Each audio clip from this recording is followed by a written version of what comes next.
Kebetulan saya pegang di startup ekosistem, Pak. Anda pegawai negeri? Enggak, bukan Pak. Saya baru datang dari Swiss kebetulan 4 tahun yang lalu dan bantu mengenai 4.0. Ya.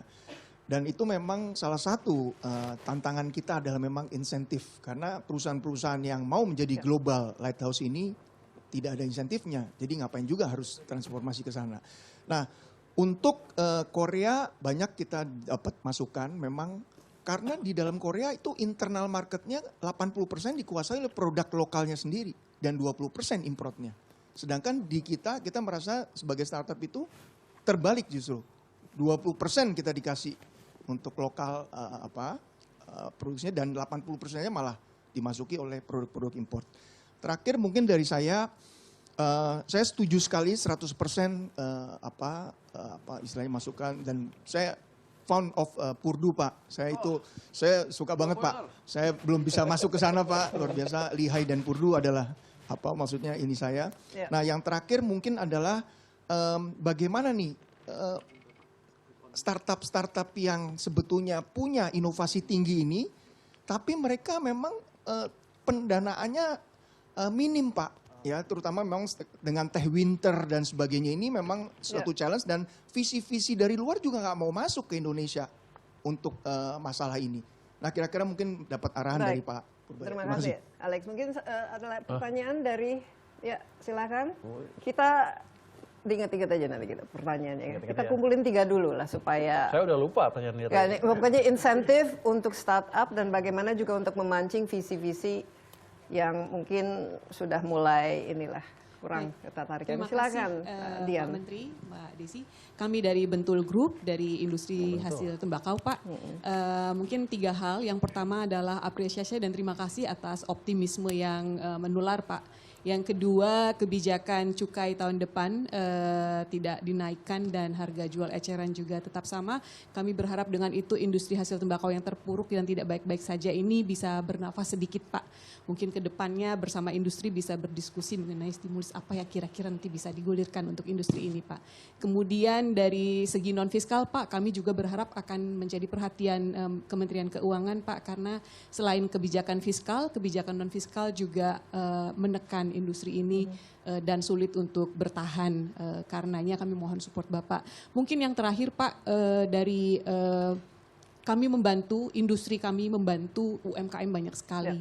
Dan kami melihat dengan nyata betapa UMKM usaha kecil mikro ini sulit sekali mendapatkan akses ke pendanaan.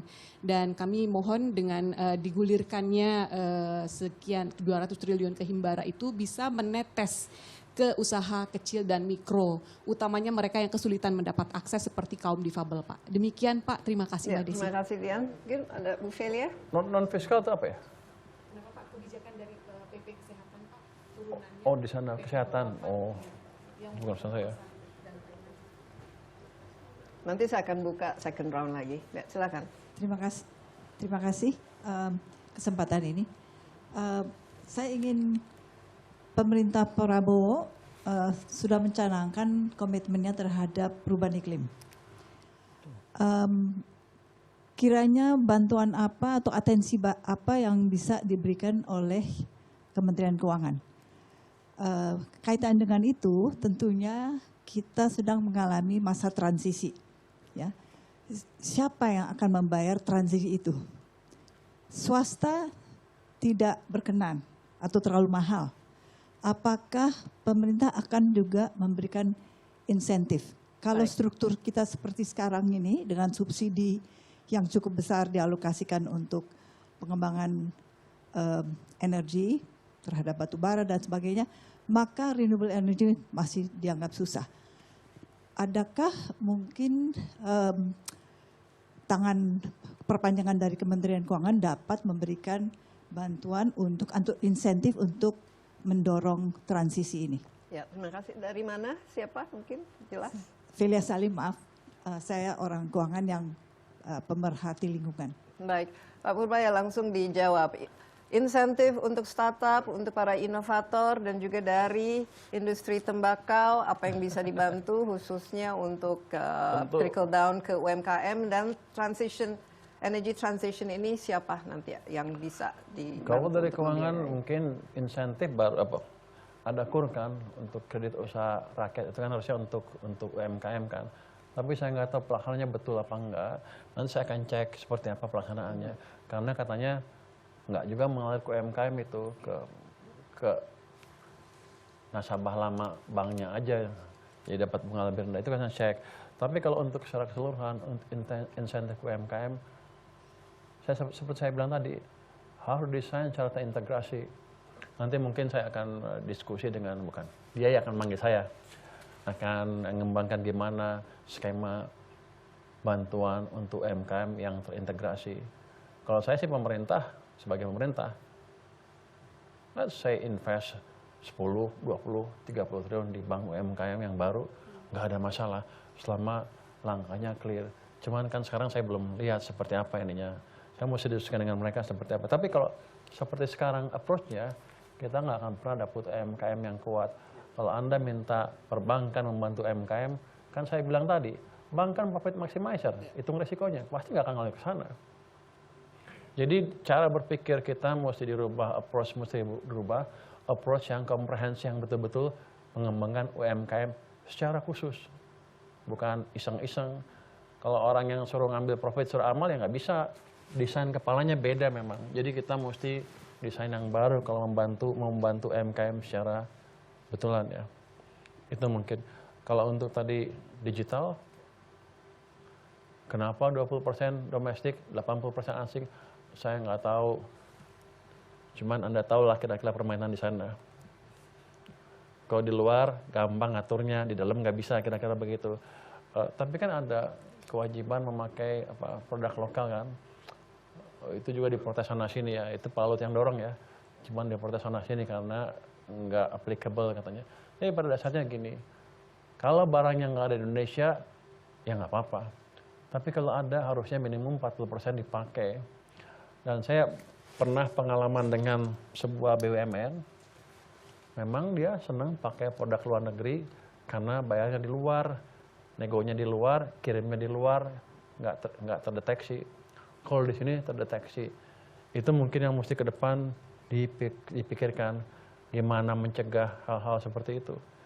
Kalau Pak Prabowo sih clear, kalau ada yang main-main, sikat katanya. Saya kan masih halus ngomongnya. Kalau dia masih sikat, penjarakan. Gua masih halus, kita hajar, cuma gitu aja. Dia nggak keras. Jadi posisi Pak Presiden amat clear untuk hal-hal seperti itu. Nanti Mas mudah-mudahan ke depan bisa lebih baik. Mungkin Anda mesti ketemu saya. Hambatan apa yang Anda alami? Atau Anda nanti lapor ke tim debottlenecking sehingga saya bisa masuk ke kementerian lain dari sana. Kalau lapor Purbaya. Enggak, nanti ada beda lagi. Tim debottlenecking, lapornya Anda siapa, ini sebenarnya masalahnya apa, nanti akan digelar perkara langsung itu, gelar perkara. Gelar perkara itu diundang Anda ke sana. Kita cari pemecahan yang paling cepat seperti apa. Nah, itu yang diharapkan bisa menghilangkan hambatan di dunia berinvestasi. Kalau di kertas kan bagus-bagus, sudah aman semuanya. Di kertas, di lapangan nggak seperti itu. Yang saya mau lihat adalah masukan dari lapangan seperti apa, sehingga kita bisa betulkan iklim investasi secara benar-benar, bukan pura-pura. Mengenai sustainability, transition energy, bagaimana pembiayaannya supaya lebih fokus ke renewable dan kurangi. Dari keuangan belum ada sekarang program ke arah sana. Cuman saya bantu tuh UID sama blended finance semaksimal mungkin. Ada mungkin di bagian kami di SMI, PT SMI yang membantu program-program seperti itu. Ada juga kita kan ada Geodipa yang itu Geodipa kan panas bumi kan. Dia sampai sekarang baru punya 2 sumur. Saya akan coba dorong mereka invest lebih banyak sehingga mereka punya lebih banyak sumur. Nanti pelan-pelan menggantikan, bukan mengurangi pemakaian yang dari batu bara itu. Agak mahal sedikit mungkin, tapi kan kita untuk ke arah hijau. Saya pikir lama-lama juga pasti akan turun. Itu mungkin.